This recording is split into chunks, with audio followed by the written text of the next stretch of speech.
Bismillahirrahmanirrahim. Assalamualaikum warahmatullahi wabarakatuh. Selamat datang kembali di channel YouTube Ustazah Miming. Bagaimana kabarnya anak-anak Ustazah? Alhamdulillah luar biasa, tetap semangat, Allahu Akbar. Semoga anak-anak Ustazah dalam keadaan sehat walafiat dan siap untuk belajar. Sudah siap untuk belajar anak-anak Ustazah? Sudah rapi pakaiannya hari ini? Sudah siap dengan alat tulisnya? Oke, seperti biasa, sebelum mulai belajar, kita berdoa bersama-sama dulu ya. Doa sebelum belajar. Allahumma inni as'aluka ilman nafi'an wa rizqan thayyiban wa amalan mutaqabbala. Ya Allah, sesungguhnya aku memohon kepadamu ilmu yang bermanfaat, rizki yang baik, dan amal yang diterima. Amin. Baiklah, hari ini kita akan belajar bersama-sama untuk mata pelajaran tematik kelas 2, tema 1 hidup rukun, subtema 1 hidup rukun di rumah, pembelajaran 2. Kita akan sama-sama belajar tentang 1. Simbol dari sila-sila pada Pancasila. 2. Memahami ungkapan dalam dialog. 3. Gerak jalan. Mari kita belajar bersama-sama. Aisyah membaca buku yang dibelikan ayahnya. Perhatikan sampul buku Aisyah. Nah, coba lihat sampul buku Aisyah. Apa yang anak Ustazah lihat? Ya, pintar. Dalam buku tersebut ada gambar burung Garuda. Garuda Pancasila adalah lambang negara Indonesia. Burung Garuda besar, gagah, perkasa. Lihatlah perisainya. Anak-anak Ustazah, coba lihat di dada burung Garuda itu ada perisai. Perisai itu memuat simbol dari sila-sila pada Pancasila. Pancasila adalah dasar negara kita. Nah, di dalam Garuda Pancasila ini ada perisai. Perisai tersebut terdapat simbol-simbol dari sila pada Pancasila. Di sini kita bisa lihat ya, anak-anak Ustazah. Dalam perisainya ada bintang, ada rantai emas, ada pohon beringin, ada kepala banteng, dan ada juga padi dan kapas. Pancasila berasal dari dua kata, yaitu panca dan sila. Panca artinya 5, sila artinya dasar atau aturan. Maka Pancasila artinya 5 dasar atau 5 aturan. Dalam perisainya ini ada 5 gambar yang menunjukkan masing-masing sila pada Pancasila. Coba lihat gambar berikut anak-anak Ustazah. Kita harus memahami dan menghafal 5 sila yang ada pada Pancasila. 5 sila pada Pancasila ini sudah sering disebut ya, terutama saat kita melaksanakan upacara bendera. Sudah hafal anak-anak Ustazah? Nah, mari kita pahami lagi ya. Sila pertama adalah ketuhanan yang Maha Esa. Dalam perisai tersebut, lambangnya adalah bintang. Sila yang kedua berbunyi kemanusiaan yang adil dan beradab. Di situ dilambangkan dengan rantai emas. Sila yang ketiga adalah persatuan Indonesia yang dilambangkan dengan pohon beringin.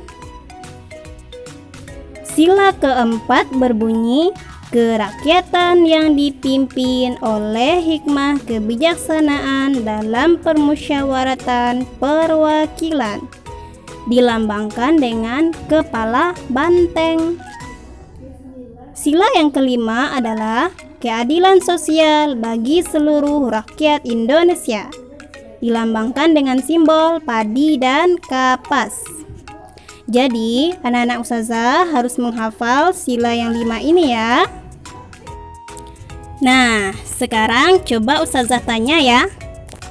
Sila pertama, simbolnya adalah ya, pintar, yaitu bintang. Sila kedua, simbolnya ya, bagus, yaitu rantai. Sila yang ketiga, simbolnya adalah ya, bagus, yaitu pohon beringin. Sila yang keempat, simbolnya apa? Yaitu kepala banteng. Sila yang kelima, simbolnya apa? Yaitu padi dan kapas. Nah, siapa anak-anak ustazah yang betul semuanya? Yeay. Jadi anak-anak ustazah sudah tahu ya simbol-simbol pada Pancasila. Contoh penerapan sila pertama Pancasila. Coba lihat gambar tersebut. Gambar tersebut merupakan penerapan sila pada Pancasila. Contohnya, gambar pertama orang yang sedang melakukan ibadah sholat. Gambar kedua, keluarga yang berdoa sebelum makan. Ada gambar 3, 4, 5, dan 6. Itu gambar keluarga yang sedang beribadah di gereja, di pura, di wihara, di kelenteng. Ini pada agama lain ya, anak-anak ustazah. Jadi, gambar tersebut menerapkan sila pertama pada Pancasila. Sila pertama itu berhubungan dengan kegiatan keagamaan kita dan berhubungan juga dengan kegiatan kita beribadah kepada Tuhan. Di Indonesia ada 6 agama ya, anak ustazah. Yang pertama yaitu agama Islam, Kristen, Katolik, Hindu, Buddha, dan juga Konghucu. Berikut contoh sila pertama yang kita lakukan di rumah.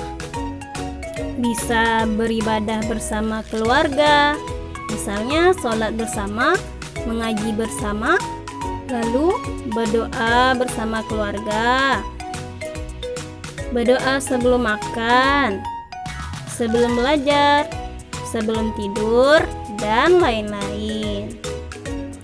Nah, sekarang contoh penerapan sila kedua yang kita lakukan di rumah. Yang pertama, bersikap hormat terhadap kedua orang tua. Yang kedua, bersikap menyayangi terhadap kakak dan adik. Nah, begitu ya anak-anak ustazah tentang contoh penerapan dari sila pertama dan sila kedua. Anak-anak ustazah sudah menerapkannya belum di rumah? Apakah anak-anak ustazah masih ingat dengan kata ungkapan? Ungkapan adalah kata yang memiliki arti lainnya. Masih ingatkah Ananda arti ungkapan buah tangan dan buah hati? Nah, ungkapan buah tangan dan buah hati sudah kita pelajari kemarin di pembelajaran 1 ya anak-anak ustazah. Ungkapan dalam dialog. Tunjukkan mana yang termasuk ungkapan pada percakapan berikut. Di sini ada percakapan antara Udin dan Mutiara. Mari kita baca percakapan ini, lalu kita temukan mana dalam percakapan tersebut yang merupakan ungkapan. Buku kakak banyak sekali, kata Udin. Kakak memang senang membaca buku, jawab Mutiara. Wah, kakak memang pantas dijuluki kutu buku, kata Udin. Ayo, kamu juga harus rajin membaca. Ini ada buku cerita bagus, judulnya Bintang Lapangan, jawab Mutiara. Ceritanya tentang apa, Kak? Tanya Udin. Cerita tentang pemain sepak bola yang rendah hati meskipun sudah terkenal. Berarti dia tidak besar kepala ya, Kak? Terima kasih ya, Kak. Saya boleh meminjam buku Kakak, kata Udin. Sama-sama, Dik, jawab Mutiara. Nah, ini percakapan Udin dan Mutiara. Di dalamnya ada ungkapan. Coba Ananda cari mana ungkapan yang ada di bacaan tersebut. Ayo, sudah ketemu anak-anak Ustazah? Ya, benar.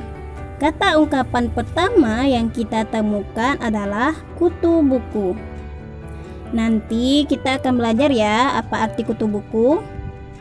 Apakah ada lagi anak-anak Ustazah? Ya, bintang lapangan. Hah? Masa di lapangan ada bintang Ustazah? Nah, itu ungkapan namanya anak-anak Ustazah karena memiliki arti yang lain. Lalu ada rendah hati. Dan yang terakhir ada ungkapan besar kepala. Mari kita pelajari satu persatu ya. Kutu buku artinya adalah orang yang suka membaca buku. Bintang lapangan artinya orang yang ahli dalam olahraga. Nah, anak-anak Ustazah harus tahu nih, kutu buku itu bukan artinya buku yang ada kutunya. Tidak ya. Tetapi kutu buku itu artinya orang yang suka membaca buku. Sedangkan arti bintang lapangan adalah orang yang ahli dalam olahraga tertentu. Selanjutnya, rendah hati artinya tidak sombong. Kalau besar kepala artinya sombong. Bukan artinya kepalanya besar ya, tetapi artinya sombong. Anak-anak Ustazah harus bisa membedakannya ya. Sekarang perhatikan contoh kalimat dengan ungkapan kutu buku. Hazim itu anak yang kutu buku. Artinya, Hazim itu anak yang suka membaca buku. Karena kutu buku artinya adalah suka membaca buku. Contoh kalimat berikutnya adalah dengan ungkapan bintang lapangan. Fatih menjadi bintang lapangan sepak bola. Artinya, Fatih menjadi pemain yang ahli dalam bidang olahraga sepak bola. Karena bintang lapangan artinya adalah orang yang ahli dalam bidang olahraga. Lanjut. Contoh kalimat dengan ungkapan rendah hati. Walaupun Sakif juara kelas, ia tetap rendah hati. Artinya, walaupun Sakif juara kelas, ia tetap tidak sombong. Karena arti rendah hati adalah tidak sombong. Lanjut, contoh kalimat dengan ungkapan besar kepala. Karena Dayu besar kepala, semua anak menjauhinya. Artinya, karena Dayu sombong, semua anak menjauhinya. Sebab arti besar kepala adalah sombong. Nah, sifat besar kepala ini harus kita jauhi ya anak-anak Ustazah, karena itu tidak baik. Nah, begitu ya anak-anak Ustazah tentang ungkapan. Sekarang Ustazah mau tanya. Coba jawab dengan benar ya. Apa saja kata ungkapan pada percakapan tadi? Dan apa arti ungkapan tersebut? Jika Ananda berhasil menjawab dengan benar, Ustazah ucapkan selamat. Mari kita lanjut. Jika belum, ulangi kembali pelajaran tadi ya. Seseorang yang menjadi bintang lapangan sepak bola pasti rajin berlatih dan bermain serta banyak melakukan gerakan. Coba anak-anak ustazah perhatikan gerak jalan berikut. Nah, sekarang kita akan belajar gerakan dalam berjalan. Ada 4 gerakan berjalan yang akan kita pelajari. Yang pertama, berjalan ke depan. Yang kedua, berjalan ke belakang. Yang ketiga, berjalan ke samping. Yang keempat, berjalan berkelompok dengan rapi. Berjalan ke depan. Berjalan itu mudah, tetapi harus dilakukan dengan benar. Cara berjalan yang benar yaitu badan harus tegak, perut rata dengan dada dan pandangan ke depan. Kedua tangan mengayun dengan bebas dan lepas. Saat melangkah, ibu jari kaki lurus ke depan. Nah, coba anak-anak ustazah praktekkan ya. Gerak selanjutnya yaitu berjalan ke belakang atau mundur. Berjalan ke belakang haruslah hati-hati, karena kalau tidak hati-hati, kita bisa terjatuh. Maka berjalanlah dengan pelan dan hati-hati. Cara berjalan ke belakang. Pertama, langkahkan kaki kiri ke belakang. Yang kedua, setelah kaki kiri menyentuh tanah, langkahkanlah kaki kanan ke belakang. Yang ketiga, pandangan kita tetap ke depan.